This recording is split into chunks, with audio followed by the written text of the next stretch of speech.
আল্লাহ ভীতি বা তাকওয়া কি? আল্লাহ ভীতির সরল অর্থ ও সরল অনুবাদ হচ্ছে আল্লাহকে ভয় করা, আল্লাহকে জানা, আল্লাহকে চেনা এবং আল্লাহর কথাকে মানাই হচ্ছে আল্লাহ ভীতি বা তাকওয়া। আমরা আল্লাহ সুবহানাহু ওয়া তাআলাকে আমরা কতটুক চিনতে পেরেছি, কতটুক জানতে পেরেছি, আজকে জানবো আজকের সংক্ষিপ্ত জুমার খুতবা ইনশাআল্লাহ। সবাই বলে ইনশাআল্লাহ। তাকওয়া এমন একটি বিষয় যা প্রত্যেকটা মুমিন ব্যক্তির সাথে থাকতে হবে। তাকওয়া না থাকলে, আল্লাহ ভীতি আপনার ভিতরে না থাকলে আপনি মুসলিম হতে পারবেন না বা পরিপূর্ণ মুসলিম হতে পারবেন না। দেখেন আল্লাহ সুবহানাহু ওয়া তাআলা আপনাকেই লক্ষ্য করে সূরা আল ইমরানের 102 নম্বর আয়াত, আপনাকেই লক্ষ্য করে বা আমাকেই লক্ষ্য করে আল্লাহ সুবহানাহু ওয়া তাআলা কি মেসেজটা দিয়েছেন। তিনি বলছেন, ইয়া আইয়ুহাল্লাযীনা আমানুত্তাকুল্লাহ হাক্কা তুকাতিহি ওয়া লা তামুতুন্না ইল্লা ওয়া আনতুম মুসলিমুন। ইয়া আইয়ুহাল্লাযীনা আমানু, হে বিশ্বাসীগণ, হে মুমিনগণ। কারা বিশ্বাসী? যারা আল্লাহকে বিশ্বাস করে, মুহাম্মদ সাল্লাল্লাহু আলাইহি ওয়াসাল্লামকে বিশ্বাস করেন, নবী হিসেবে মান্য করেন, তাদেরকে সম্বোধন করে বলছেন। কাদেরকে? মুসলমানদেরকে, যারা আল্লাহ, পরকাল দিবসের প্রতি, ফেরেশতার প্রতি, আখিরাতের প্রতি, জাহান্নামের প্রতি, জান্নাতের প্রতি যাদের ইয়াকিন বিশ্বাস রয়েছে, তাদেরকেই সম্বোধন করে বলতেছেন বিশ্বাসীগণ।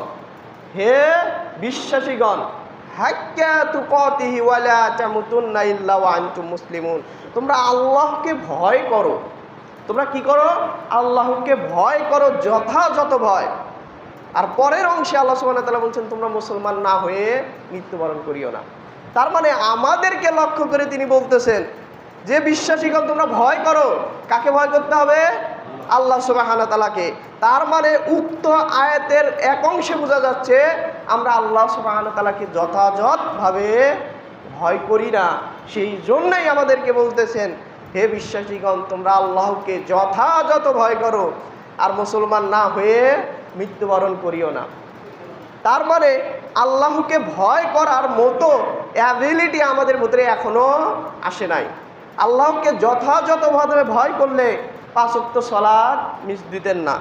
আল্লাহকে ভয় করলে মিথ্যা কথা বলতেন না।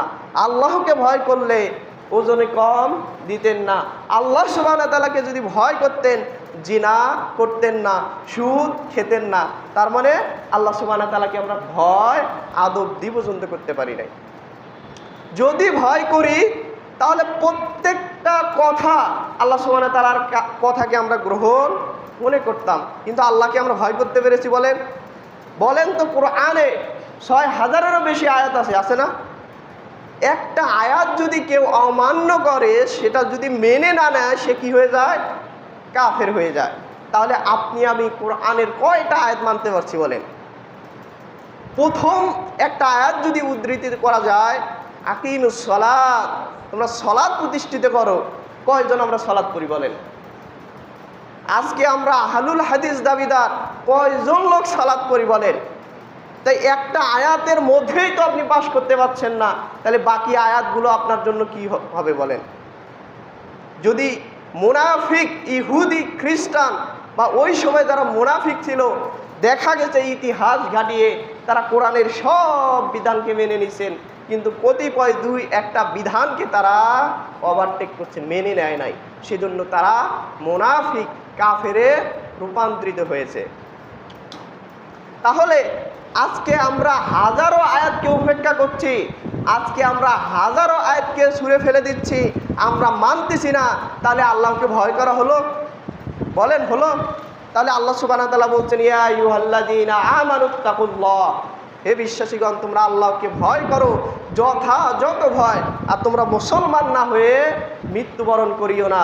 তার মানে আল্লাহকে ভয় করলেই পূর্ণাঙ্গ মুসলমান হওয়া যায়, আল্লাহর আনুগত্য করলেই অরিজিনালি মুসলমান হওয়া যায়, আল্লাহকে মান্য করলেই মুসলমান হওয়া যায়।